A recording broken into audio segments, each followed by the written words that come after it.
I lucked out and I drew a limited entry mule deer tag just outside of my hometown of Bozeman, Montana. This is the 4th time I've drawn this limited entry tag, and every time in the past I hunted it hard, but I never found that really great buck that I was looking for. I only have a few days. I know I got to get it done. Hopefully we'll have some fun.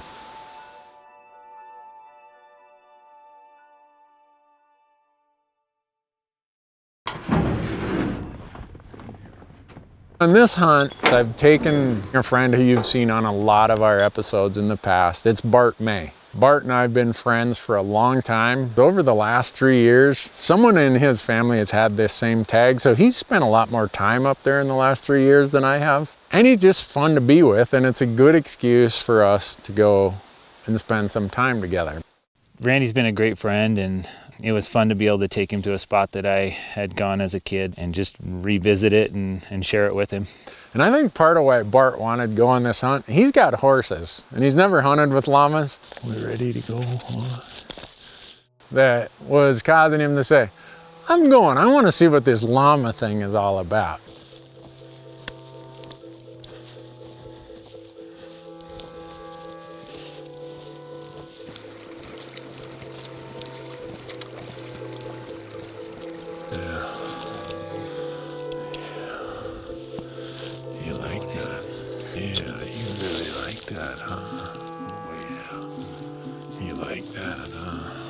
So once we start working our way up there, the snow is getting deeper and deeper and deeper. And I'm looking up on these hillsides and we're seeing some tracks in the snow, but not a lot. So as we came in, we've just gotten fresh snow and probably about 10 inches or so. It was starting to feel pretty bad that I'd taken him to a spot where there wasn't any deer.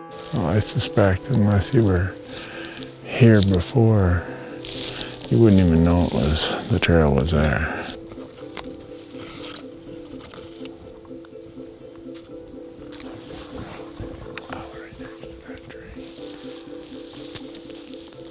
We'd seen a couple solo lone does along the way, which, you know, November 9th, 10th, 11th, a lone doe usually isn't a loner for very long, so you're making mental note of those as you go.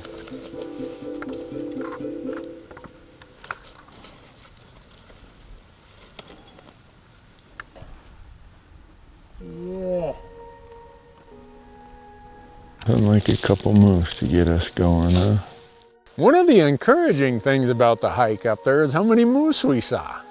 The moose are supposedly not doing that well. Well, either they're doing better than is being reported, or we just lucked out and stumbled into a bunch of them, because I think we saw 4 moose on our way up there.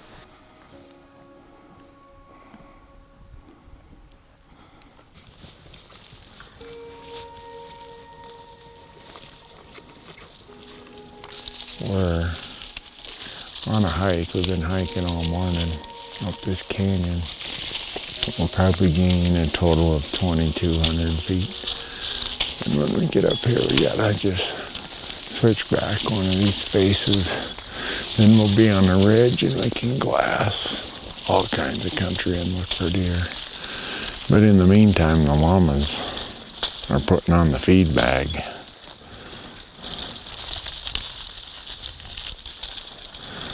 Good stuff, Marshall.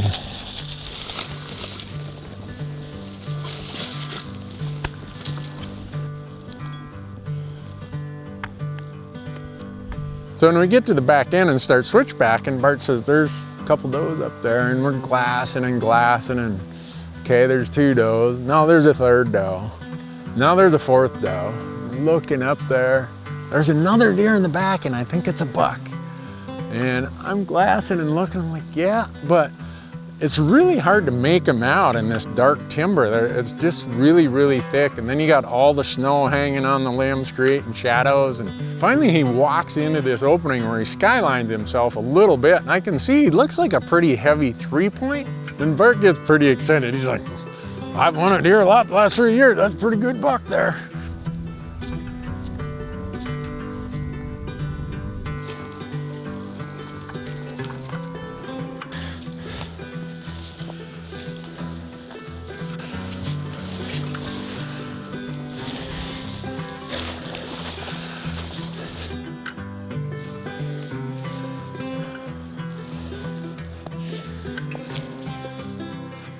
So we get up there and you can see their tracks where they've crossed in the snow. I mean, it's deep.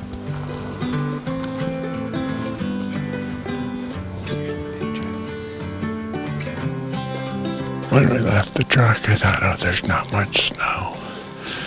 When you get to the back end here, there's plenty of snow now. Gator high. Yeah. You start looking up above us, and it's just this big, vast white powder banks everywhere.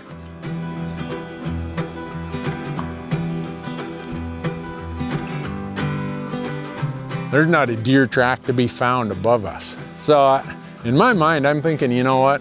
We're kind of at the top of the elevation where these deer are at. That much snow has driven them here or lower. And we're gonna go check out some other places. We make mental note of where those deer went to. I told Bart, let's not get too worked up. I bet you they're not gonna gain another 200 or 300 feet of elevation. Let's go check out some of those places and come back here, and then we'll reconnoiter a new plan. Well, this is the 4th time I've had this tag. The previous 3 times I had the whole season to hunt. And I ended up not shooting a buck up here. I'd pass and pass and pass, and then I'd go shoot a whitetail. Well, this time I only have probably 3 days to hunt.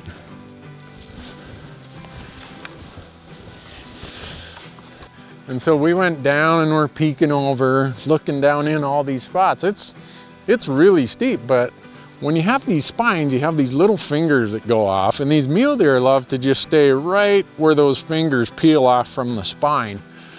And we went and hiked that stuff and looked and glassed and slipped and fell, and we didn't see anything. I'm thinking to myself, you know what? This might have been a really good walk. About all this might have accomplished. Let's just cook a quick meal here. I brought all the stuff. And the beauty of bringing llamas is you can bring a stove and some dehydrated foods and some water. And when we're done eating, we'll follow those tracks and we'll go around this little knob and he'll be right there and we'll shoot him. And Bart starts laughing. Yeah, sure, yeah. Did you send him the script? We saw a buck pushing 4 or 5 does. When they came up to this saddle, we're gonna go up this ridge, make a loop around him, and shoot him in his bed. Just like that. And just like that. He'll be dead as disco when we're done.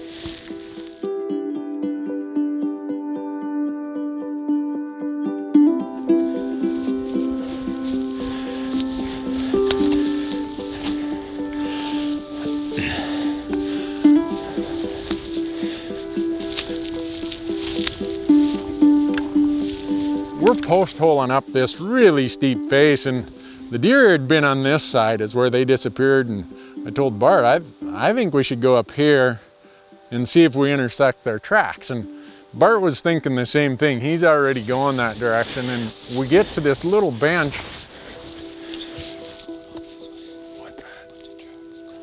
And I saw Bart squat down.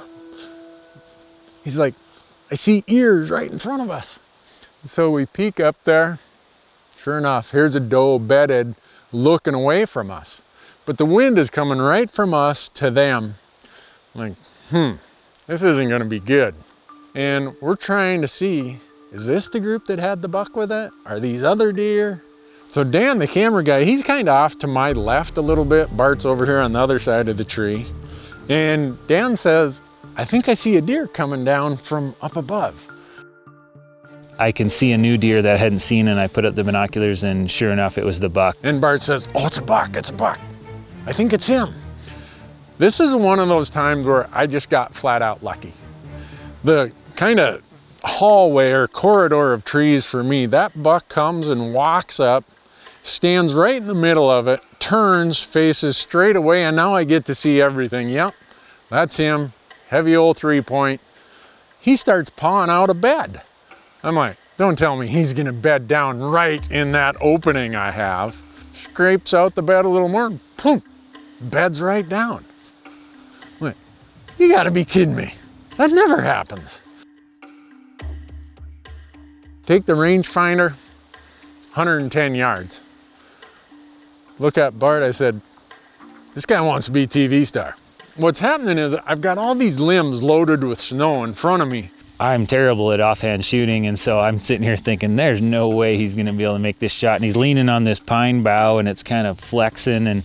And so what I did is I took my trekking pole, took the cork handle underneath the shoulder pad of my Mystery Ranch here, and I ran it diagonally like this into that fir tree where that limb came out, and it put enough pressure to sag that limb down. Well, being a right-handed shooter, now I can lay my rifle right across that trekking pole, and it's perfect. And Bart's looking at me like, what are you doing, man? And I look at Dan and I said, you ready? Ready, Dan? I'm on him. Just my breathing. Yeah, perfect. Get to the bottom of my breath.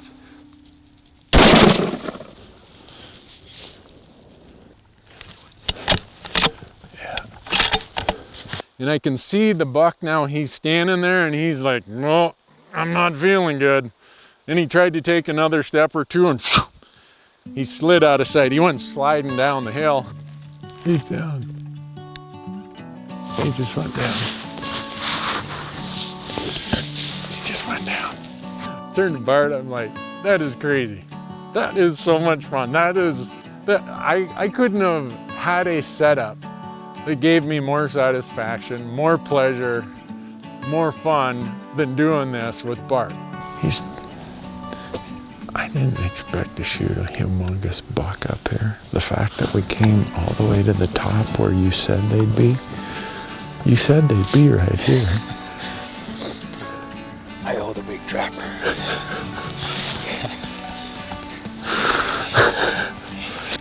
Then we got some work cut out for us. That won't be that hard. We'll just carry him over to the llamas. Do you know about that trick? I've done this many times. Yeah, where you put this on a limb and you do that, and then your rifle goes straight across there. It's like a dead rest. Learned something today. Well, let's go over there. Okay. I think he's downhill about 75 yards from where I shot him.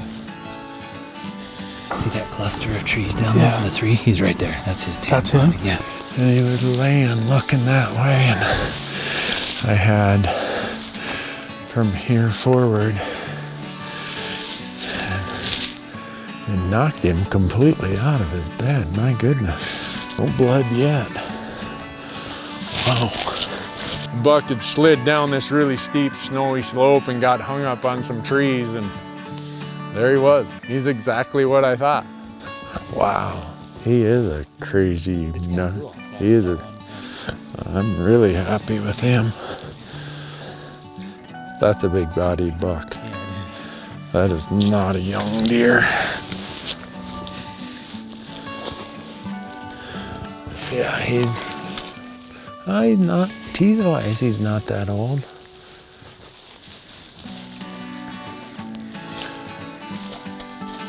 He's cool looking though. Thank you, buddy. Thank you. Well, thank you, Bart. Brought me to your honey home. Finally one with some honey a little bit. Oh. Yeah, take you on a goose chase. How long did we stand there looking at those does before he finally... I don't know, but you were falling asleep. I was falling asleep. I was. The sun was hitting. I was like, oh no, someone's got to stand guard. And I told Bart, I said, you know what? Looking at my GPS, that switchback we took is right below us. If you want to drag him down to that switchback trail, I'll loop around, I'll go get the llamas, I'll get them all saddled up, and I'll get back on the trail and I'll just meet you down there. And Bart, being the fun guy he is, that's just more fun than he can handle. He's like, oh yeah, let's go. Well, looks to me like you got him going, Bart. Well, he's gonna go. And before I can really even come up with a better idea, he's got the deer by the antlers and he's dragging it down this hillside. We'll meet you down at the trail. Oh, I love it. Montana double date.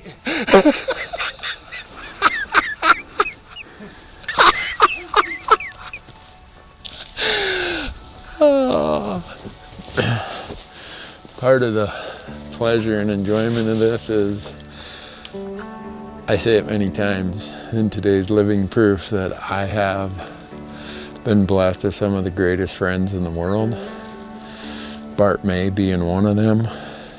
It just struck me how lucky it is to live in a country where you can go do this. I looked at all this beautiful scenery, all this public land, and said, you know what? I am lucky. I'm lucky to be born in the United States of America. I'm lucky to be born into a hunting family like I've been. I'm lucky to have great friends that I get to go and spend time with. And I'm lucky that these animals are here. Get your saddle here, Marshall. Oh, looks like all the snow fell off the tree above you there.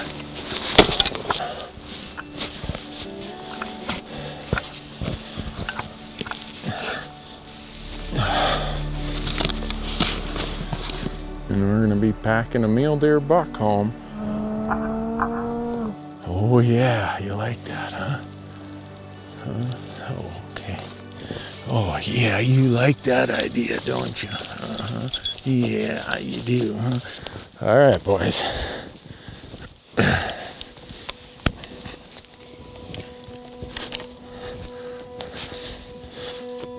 I know a lot of people follow our content and they probably think, oh, Randy, that wasn't very exotic, or that wasn't a big adventure. You know what? Sometimes the greatest hunts, sometimes the most memorable hunts are the ones right in your own backyard. Those are the ones that we get to go and do regularly. They're the ones that connect us to the land and to the animals. And very often, those are the ones that fill our freezers.